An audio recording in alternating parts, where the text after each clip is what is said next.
Shri sigma hospital కాళిల్వాడి Nizamabad గుండె మరియు రక్తనాళ వ్యాధులకు చికిత్స అందిస్తూ ఉన్నారు. నమస్తే, welcome to Suman TV. Nizamabad జిల్లాలో సైబర్ నేరగాళ్ళు రోజు రోజుకు రెచ్చిపోతున్నారు.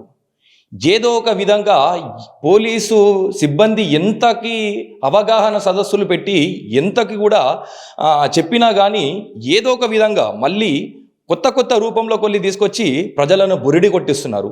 ఇదే విషయంలో మనతో మాట్లాడడానికి సైబర్ ఏసీపీ గారు ఉన్నారు. ఒకసారి మనం మాట్లాడి తెలుసుకునే ప్రయత్నం చేద్దాం. సార్ నమస్తే సార్. సార్, నిజామాబాద్ జిల్లాలో ఈ సైబర్ నేరగాళ్ళు రోజు రోజుకు కొత్త కొత్త మార్గాలతోటి ప్రజలను బురిడి కొట్టిస్తున్నారు. మీరు ఎటువంటి అవగాహన సదస్సులు పెట్టినా కానీ మళ్ళీ ప్రజలు మోసపోతున్నారు. దీనిపై మీ కామెంట్స్. అంటే నిజామాబాద్ జిల్లాలో గత సంవత్సరంతో పోలిస్తే, అంటే 2024తో పోలిస్తే 25లో నేరాలు అనేది కొద్దిగా తగ్గుముఖం పట్టినాయి. మనం చేసే అవగాహన కార్యక్రమాలు, ప్రజల్లో అవేర్నెస్ పెరగడం, ప్రతి పోలీస్ స్టేషన్లో ఒక సైబర్ వారియర్ని పెట్టేసి ఆ పోలీస్ స్టేషన్ లిమిట్స్లో అవగాహన కార్యక్రమాలు, అట్లాగే ఫ్రాడ్ కాపుల్ స్టాప్ ఒక అవగాహన కార్యక్రమం, దీనివల్ల పెడితే కొంతవరకు తగ్గినాయి. బట్ ఈ తగ్గింపు అనేది సరిపోదు. ఇంకా ప్రజల్లో అవగాహన అనేది పెరిగి ఈ యొక్క సైబర్ నేరగాళ్ల బారిన పడకుండా ఉండాలంటే కొన్ని జాగ్రత్తలు తీసుకోవాల్సి ఉంటుంది. ప్రతి ఒక్కళ్ళు కూడా వ్యక్తిగతంగా కొన్ని జాగ్రత్తలు తీసుకుంటే ఈ యొక్క సైబర్ క్రైమ్ బారిన పడకుండా ఉంటారు. ఇంతకుముందు చదువుకున్న వాళ్ళనే టార్గెట్ చేస్తుండే, ఇప్పుడు చదువుకున్న వాళ్ళని, ముఖ్యంగా రాజకీయ నాయకులను కూడా ట్రాప్ చేస్తున్నారు ఇప్పుడు ఈ సైబర్ నేరగాళ్ళు. వాళ్ళకి అంటే మీరు ఎటువంటి సందేశం ఇస్తారు సార్? ఇప్పుడు గతంలో మనం అనుకునేది చదువుకోని వాళ్ళు, వాళ్ళకి తెలివి ఉండదు, వాళ్ళని ఈజీగా ట్రాప్ చేయొచ్చు అని ఉంటారు. బట్ ఇప్పుడు సైబర్ క్రైమ్లో విక్టిమ్స్ యొక్క ప్రొఫైల్ చూస్తే ఎక్కువగా బాగా చదువుకున్న వాళ్ళు, software engineers, doctors, professionals, government employees, వీళ్ళందరూ కూడా ఉంటున్నారు. దీంట్లో ఏంటంటే ట్రాప్లో పడటం, ఎస్పెషల్లీ ఇన్వెస్ట్మెంట్ ఫ్రాడ్. ఇన్వెస్ట్మెంట్ చేయాలంటే ప్రాపర్గా ఏంటంటే షేర్ మార్కెట్లో చేయాలంటే డీమాట్ అకౌంట్ తీసుకోవటం, ప్రాపర్గా బ్యాంక్ అకౌంట్ నుంచి డీమాట్ అకౌంట్కి డబ్బులు వెళ్ళటం.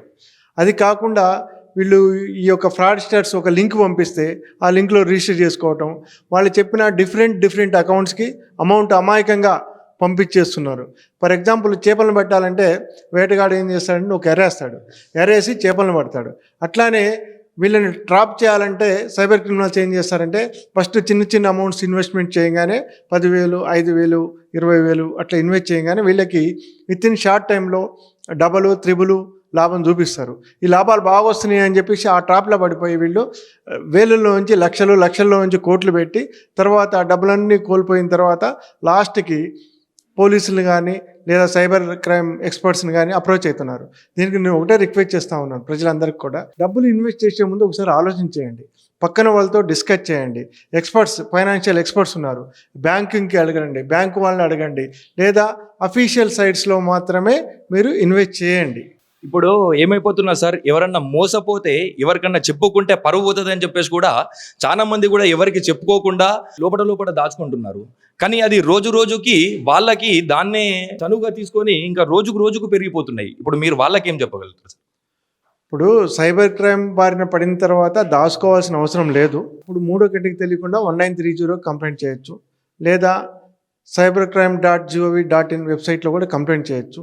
చేసిన తర్వాత మా దగ్గరకు వచ్చి కంప్లైంట్ చేస్తే వాళ్ళ యొక్క పేర్లు ఏదైనా కానీ మేము వాటిని బయటకి అందరు కూడా ఓపెన్గా బహిర్గతం చేయము, అవి కాన్ఫిడెన్షియల్గానే ఉంటాయి. అందరికీ విజ్ఞప్తి చేసేది ఏంటంటే ఎవరైనా సైబర్ క్రైమ్ బారిన పడకుండా ఉండాలని అన్ని జాగ్రత్తలు తీసుకోవాలని చెప్తాం. ఒకవేళ సైబర్ క్రైమ్ బారిన పడితే ఇమ్మీడియట్గా ఫస్ట్ అవర్ 1930 కానీ cybercrime.gov.in కానీ కంప్లైంట్ చేస్తే 1 అవర్ లోపల, ఫస్ట్ అవర్ని గోల్డెన్ అవర్ అంటారు, మీ యొక్క పోయిన డబ్బుల్ని మేము మ్యాక్సిమం రీఫండ్ చేయించడానికి ఒక లీగల్ ప్రాసెస్ ద్వారా మీకు రీఫండ్ చేయించడానికి కానీ ఆపడానికి కానీ అవకాశం ఉంటుంది. కాబట్టి అందరికీ విజ్ఞప్తి చేస్తున్నాను, విత్ ఇన్ 1 అవర్ లోపల మీరు పోగానే కంప్లైంట్ చేస్తే మీ డబ్బులు మేము రిటర్న్ ఇప్పించడానికి ప్రయత్నం చేస్తాం. అంటే ఇప్పటి వరకు అయిన కేసులల్లో ఏదన్నా పురోగతి జరిగిందా సార్? ఇప్పటిదాకా సైబర్ క్రైమ్ జరిగినటువంటి ఎవరన్నా బాధితులకి రికవరీ అయినట్టు ఏదన్నా ఉన్నదా సార్?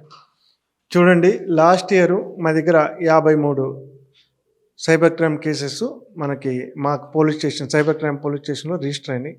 దాంట్లో పోయిన అమౌంట్ దాదాపు 8 కోట్ల పైచిలుకుంటే దాదాపు ₹1,75,00,000 వరకు కూడా అమౌంట్ రీఫండ్ చేయించడం జరిగింది. డైరెక్ట్ దీంట్లో ఆ యొక్క సస్పెక్ట్ అకౌంట్ నుంచి విక్టిమ్ అకౌంట్కి డైరెక్ట్ వస్తాయి. దీంట్లో ఎలాంటి మీడియేషన్ అది కూడా ఉండదు. కాబట్టి మేము 24 to 28% కూడా విక్టిమ్స్కి డబ్బులు రిటర్న్ ఇప్పించడం జరిగింది. అలాగే లాస్ట్ ఇయర్ దాదాపు 45 మందిని కూడా ఈ సైబర్ నేరగాళ్ళని అరెస్ట్ చేసి జైలుకి పంపించడం జరిగింది. ఇప్పుడు సైబర్ నేరగాళ్ళను మీరు గుర్తించిన దాంట్లో అంటే అంతర్రాష్ట్ర ముఠా ఉందా, లేకపోతే మన వాళ్ళు ఎవరన్నా గుర్తించారా సార్ వీళ్ళని? సైబర్ క్రైమ్ అనేది pan India, pan world crime. అది దాంట్లో ఇండియన్స్ ఉంటారు, విదేశాలలో ఉంటారు. కాబట్టి మనము దీంట్లో కొందరిని మన తెలంగాణ వాళ్ళు ఉండొచ్చు, లేదా కొందరు మహారాష్ట్ర, అలాగే రాజస్థాన్, గుజరాత్, ముంబై, ఇండియా మొత్తం అన్ని ఎవరైతే అకౌంట్స్ హోల్డర్స్ ఉంటారో వాళ్ళందరినీ కూడా అరెస్ట్ చేయడం జరిగింది. దీంట్లో కొందరు మీడియేటర్స్ని కూడా అరెస్ట్ చేయడం జరిగింది. మొత్తం ఇండియా మొత్తం కూడా ఉంటారు. ఇది ఒక్క దగ్గర లొకేషన్ అనేది ఉండదు. లాస్ట్ ప్రజలకు ఏం చెప్పదలుచుకున్నారు సార్ ఈ సైబర్ క్రైమ్ దాని మీద? ప్రజలకు ఒకటే విజ్ఞప్తి అండి, ఎస్పెషల్లీ నిజామాబాద్ జిల్లాలో జరిగే క్రైమ్లో ఎక్కువగా మ్యూల్ అకౌంట్స్, అంటే డబ్బులు ఇస్తాను, మీ అకౌంట్ ఇస్తే 5,000 ఇస్తాం, 10,000 ఇస్తాం అని నమ్మగలిగే ఏజెంట్లను నమ్మవద్దు. అకౌంట్లు అమ్ముకోవటం అనేది నేరము. ఈ అకౌంట్లు ఇవ్వటం వల్ల సైబర్ నేరగాళ్ళు మీ అకౌంట్లను యూజ్ చేసి సైబర్ నేరాలు చేస్తారు. దానివల్ల ఎవరైతే అకౌంట్లు ఇచ్చారో వాళ్ళు సైబర్ క్రైమ్ కేసులలో ఇరుక్కోవటం జరుగుతుంది. ఇంకొకటి సైబర్ స్లేవరీ. చాలామందికి నిజామాబాద్ జిల్లా నుంచి ఉద్యోగాలు ఉన్నాయి. అంటే south east Asian countries, especially Thailand, తర్వాత కంబోడియా, లావోస్, మయన్మార్ దేశాల్లో ఉద్యోగాలు ఉన్నాయని చెప్పగానే, డాటా ఎంట్రీ ఆపరేటర్ ఉద్యోగాలు ఉన్నాయని చెప్పగానే వీళ్ళు మరో విధంగా ఈ బ్రోకర్ల మాటలు విని వేరేది ఎవరితోటి కూడా సంప్రదించకుండా, ఆలోచించకుండా అక్కడికి వెళ్ళి వీళ్ళు సైబర్ స్లేవరీస్గా, అంటే వాళ్ళ బందీలుగా ఉండి అక్కడ బలవంతంగా సైబర్ క్రైమ్స్ మన వాళ్ళ చేత చేపిస్తున్నారు. కాబట్టి యూత్ అందరికీ నా విజ్ఞప్తి ఏంటంటే, సౌత్ ఈస్ట్ ఏషియన్ కంట్రీస్కి వెళ్ళేటప్పుడు ఆలోచించండి. ప్రాపర్ జాబ్ వీసా లేకుండా ఎక్కడ కూడా మీరు వెళ్ళకండి. ఈ బ్రోకర్ల మాటలిని, మిడిల్ మ్యాన్ మాటలిని మీరు అక్కడికి వెళ్ళి సఫర్ అయ్యి మళ్ళీ మీ ద్వారా నేరగాళ్ళకి సైబర్ క్రైమ్ చేసే అవకాశం ఉంటుంది. కాబట్టి వెళ్ళే ముందు ఒకసారి ఆలోచించండి. ఆలోచించి వెళ్ళకుండానే చర్యలు తీసుకోండి.